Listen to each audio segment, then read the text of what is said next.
Maki, sors de là. Sors de là. Sors de là. Allez. Faudra couper, hein, on aura du coup. Bruit de micro qui frotte sur le tissu. Quel relou. Putain, qui l'a invité dans cette émission?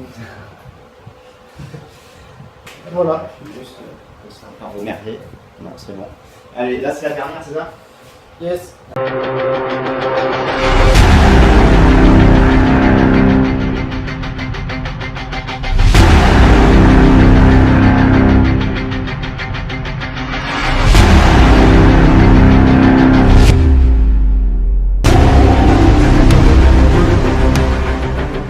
Eh bien, salut à tous, c'est Guy Aden de Team Breaker. Aujourd'hui, je suis l'invité, parce que c'est bien chez moi, de monsieur Petit Ninja. Alors, Petit Ninja, du coup, il y a des gens qui te connaissent forcément, peut-être pas. Du coup, tu as une 30 max pour te présenter. Et toi, ta chaîne. C'est parti.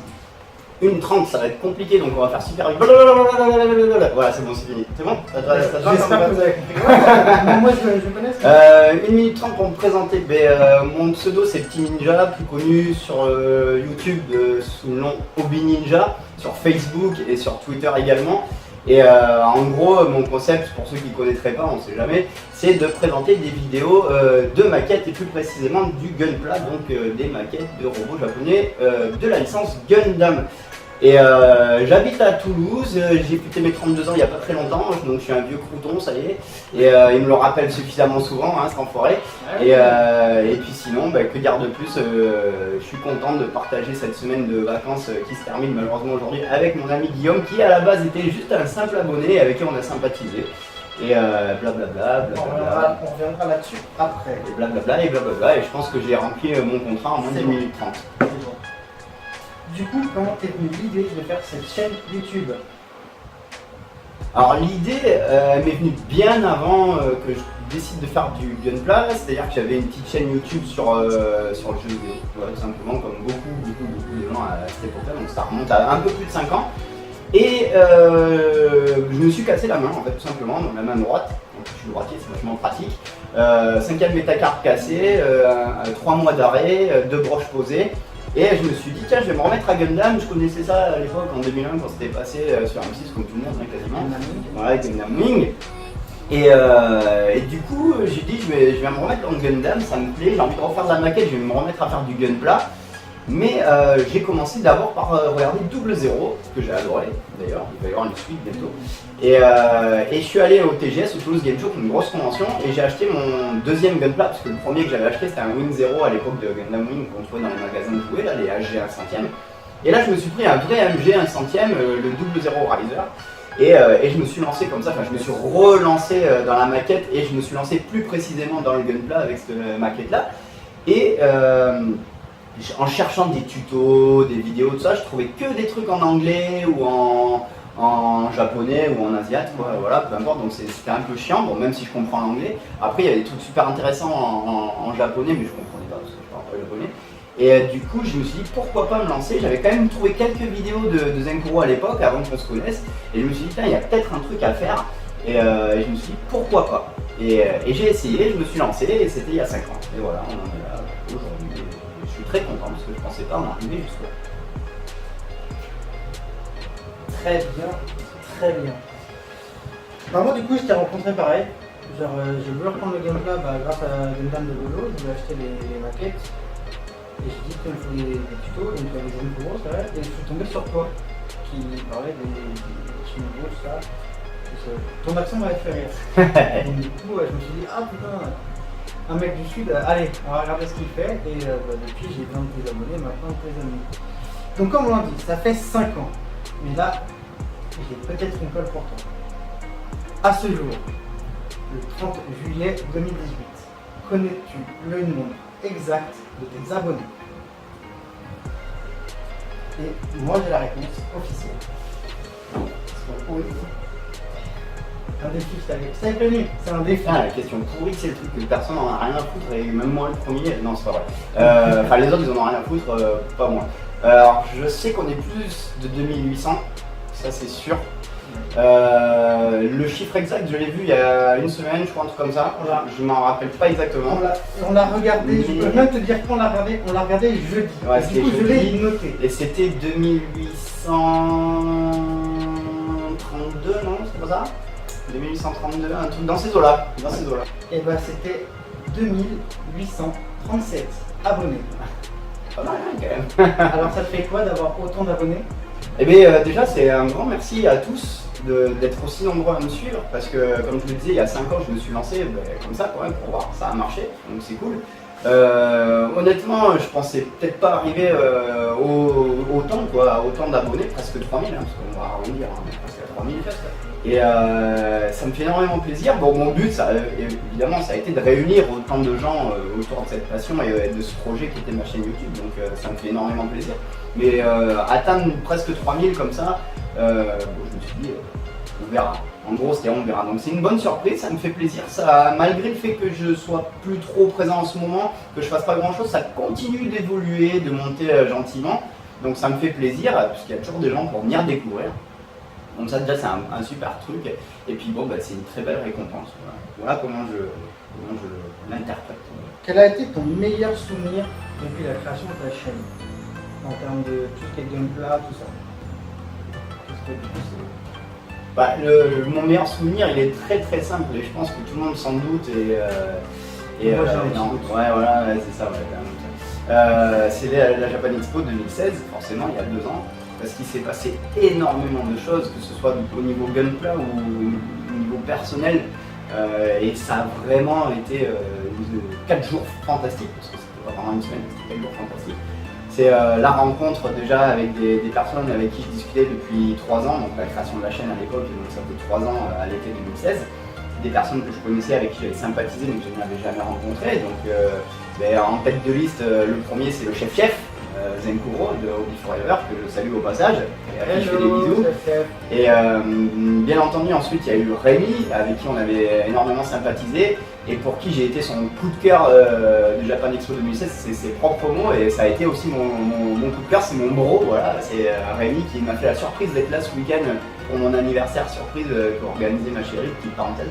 Ça m'a fait énormément plaisir de le revoir, ça fait 2 ans qu'on s'était pas vu, Japan Expo d'ailleurs. Donc Rémi, je te fais un coucou, je te fais des bisous mon pote, je t'adore. C'est super cool que tu sois là ce week-end. Ensuite j'ai rencontré Antoine aussi, qui est sous le pseudo Anarcho, peut-être vous le connaissez, qui donc est un 3e ami qu'on a en commun du forum Hobby Forever. Donc les fameux baltringues de la maquette, c'est ce trio là. Donc Antoine, je te fais un bisou et je te salue au passage aussi si tu vois cette vidéo.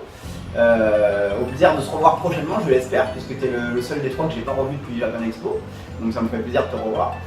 Et donc déjà c'est cette rencontre là avec ces personnes là, donc qui a été vraiment quelque chose de très important pour moi et qui m'a marqué et qui fait que maintenant j'ai une grande amitié avec ces personnes là.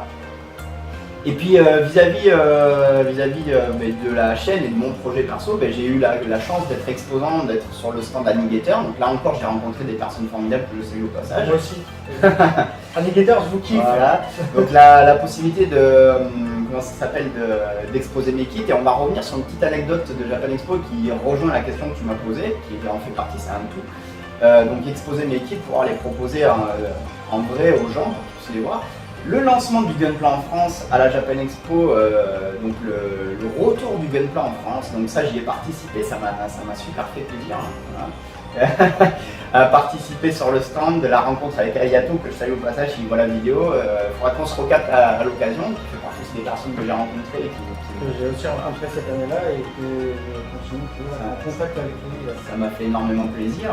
Grâce à lui, j'ai eu aussi un partenariat pour la chaîne. Voilà, donc merci beaucoup encore au passage pour tout ça. Donc en gros, ça a été de grosses rencontres qui m'ont marqué, qui m'ont fait énormément plaisir. Et ce qui m'a aussi le plus touché, c'est les abonnés qui sont venus, donc entre toi et d'autres personnes, qui sont venus exprès sur place pour me voir, pour discuter avec moi, pour me prendre en photo, enfin pour se prendre en photo avec moi. Et alors ça c'était trop marrant parce que j'ai halluciné, parce que d'habitude dans les conventions c'est moi qui vais voir des invités qui disent ouais vas-y on se prend en photo machin machin. Et là j'étais de l'autre côté de la barrière littéralement en plus. Et puis les gens venaient me voir, ouais salut ça va, putain je suis trop content de te voir, c'est trop bien ce que tu fais, est-ce qu'on peut se prendre en photo, ça me ferait plaisir, bah ouais vas-y, y a pas de souci, j'ai passé 4 jours à faire ça, j'en revenais pas quoi, ça me faisait super plaisir, donc ça m'a fait énormément plaisir, j'ai fait une grosse dose de bonheur et de gros kiff, donc ça c'était cool. Et la petite anecdote qui se rajoute à tout ça, c'est qu'à un moment donné on était sur le stand en train de surveiller avec Rémi, et puis moi j'étais en train de quitter je crois, un truc comme ça. Et Rémi me fait oh, putain viens voir, il y a un japonais qui frotte ton Sazabi, il voudrait te l'acheter et tout. Je fais ah bon et tout, alors mon Sazabi Verka que j'ai peint et tout avec un pré-shading, je vous l'envoie vers ma chaîne, ma page Facebook, il y a des photos, je mettrai un petit lien voilà. Et honnêtement ça m'a fait super plaisir parce qu'effectivement en discutant avec lui en anglais, c'était un japonais qui était en vacances sur Paris, qui a vu le salon, donc on a profité pour venir voir ce que c'était, a vu mon Sazabi Verka en MG. Il l'a trouvé super beau et il voulait me l'acheter. Voilà, il voulait me l'acheter donc il m'a demandé même combien je voulais lui vendre. Donc moi pour rigoler je lui ai dit 500 €, voilà, parce que je voulais pas le vendre, hein, parce que mon Sazabi j'ai quand même passé énormément d'heures dessus et je voulais pas m'en séparer comme ça. Et donc il m'a dit oh non c'est trop, c'est beaucoup trop, mais je pense que si je l'avais mis à 200 ou 300 €, je pense qu'il l'aurait pris. Mais je voulais pas m'en séparer, donc c'est pour ça que j'ai mis 500. Donc après je lui ai expliqué, je suis bon, j'ai fait exprès de mettre 500 parce que en fait j'ai passé beaucoup de temps dessus, c'est un peu ma fierté. Et j'ai pas envie de m'en séparer, donc il m'a dit je comprends, il n'y a pas de souci, mais en tout cas je l'ai remercié grandement parce que pour moi c'est on va dire un honneur extrême entre guillemets que d'avoir fait un kit et qu'un japonais ait flashé dessus et veuille me l'acheter parce que bon, le Gunpla c'est japonais et qu'un japonais pur sang, pur souche, je sais pas comment on dit, japonais. Voilà, japonais. Soit intéressé par mon travail et veuille l'acheter et ça c'était le plus gros honneur qu'on pouvait me faire je pense par rapport à mon projet. Donc en gros voilà, mon plus beau souvenir ça a été cette Japan Expo pour toutes les raisons, très longue mais en excuse, mais il y avait beaucoup de choses à dire que je viens de citer. D'accord, donc c'est la question la plus dure. Est-ce que tu te souviens de notre premier sujet de conversation? Donc voilà. La question de merde, encore. Bon déjà ça a dû commencer par les formules de politesse, bonjour, t'as dû vous voyez machin, le truc que je supporte pas en fait. Bon après c'est bien, hein, ça prouve que les gens sont, voilà, sont corrects, mais c'est vrai que putain, quand on vous voit j'aime pas trop ça, donc en général je dis ouais je me sens vieux, on se tutoie direct, puis bon on est là pour s'amuser, pas pour se prendre la tête. T'es vieux. Bref, et voilà, ça a dû commencer par ça, et puis une question d'ordre technique comme à chaque fois, puisque la plupart du temps, la première fois qu'on me pose une question c'est une question technique en général. Donc comment bien faire son gunpla ou quel matos utiliser. Donc toi ça devait être un de ces deux trucs, étant donné que tu es assez pointilleux et assez perfectionniste, ça devait être ça. Mais il me semble que c'était plus, le matos, quel matos utiliser, un truc comme ça, parce que c'était vraiment au début, tu te remettais au gunpla, donc c'était un truc comme ça. Ouais, il me semble que c'était ça, parce que c'est vrai que je voulais vraiment faire un truc propre dès le début et vraiment voir si je devais acheter d'abord un matos de qualité directe ou me faire la main sur un premier prix parce que c'est vrai que le matos ça coûte cher quand même quand on commence à... Ça coûte cher et c'est vrai que prendre une pince déjà à 30 € alors que tu viens seulement de débuter. Et du coup tu m'as conseillé de prendre les premiers sets et d'évoluer après, ce que j'ai fait et maintenant je me débrouille pas trop mal. Donc la dernière question c'était est-ce qu'un jour tu as regretté d'avoir fait ta soumission depuis que tu l'as fait? Alors, absolument pas. Je n'ai absolument jamais regretté et je ne pense pas regretter un jour puisque comme je le disais tout à l'heure, j'ai rencontré des personnes fantastiques grâce à ma chaîne YouTube, à la Japan Expo. Oui, toi aussi, tu en faisais partie bien entendu. Des gens fantastiques qui ont commencé par être des connaissances, puis des amis, puis qui sont carrément maintenant, on va dire, comme des membres de la famille pour moi, hein, je les considère pareil. Donc non, ne serait-ce que pour ça, et pour tous les abonnés qui me suivent, qui me soutiennent aussi, des fois j'ai des petits messages d'encouragement, de soutien, c'est toujours un plaisir. Même quand je fais pas des vidéos, je reçois toujours des petits mots qui font plaisir, ouais c'est super bien ce que tu fais, continue. Et puis pour toutes les questions qu'on me pose, donc ça c'est une satisfaction quelque part, voilà, c'est vraiment une satisfaction, mais en aucun cas je regrette. Et je pense pas regretter un jour. Voilà, parce que vu où j'en suis aujourd'hui, je regarde les 5 années qui sont passées, qui sont derrière moi, c'est que du bonheur en fait, c'est que des choses positives, pardon. Ouais, il y a des ratés des fois. Et il n'y a que des choses positives et voilà, je peux pas regretter, c'est pas possible, c'est juste impossible. Au contraire, c'est une grande satisfaction. Bon bah voilà, ce sera tout pour cette interview de monsieur Petit Ninja. On vous expliquera pourquoi Petit Ninja. Allez, c'est bon. Moi, je voulais d'abord te remercier de m'avoir invité cette semaine à Toulouse. Avec plaisir. C'était une très très belle semaine. Il s'est un peu imposé, il me dit pas, mais il s'est un peu imposé, j'avais pas le choix. C'est pas grave. Belle semaine, tu m'as fait visiter tes coins préférés. On est obligé. On a mangé des ramen. On a mangé des ramen, on a mis des photos, je remettrai. Très très bonne. Pour plein de tutos, je vous invite donc à aller sur la chaîne d'Obi Ninja, le lien est dans la description. Pour ma part, je remercie Petit Ninja de m'avoir invité pour cette semaine, qui était franchement cool. J'ai adoré pouvoir fêter ton anniversaire avec tous les M. Sur ce, je te souhaite de bonnes continuations et à bientôt. Merci d'avoir regardé la vidéo jusqu'au bout. Je t'invite, si ce n'est pas déjà le cas, à t'abonner à la chaîne, mets la cloche pour avoir toutes les notifications. Et pour plus de contenu, je t'invite aussi à te rendre sur la page Facebook de la Team Breaker.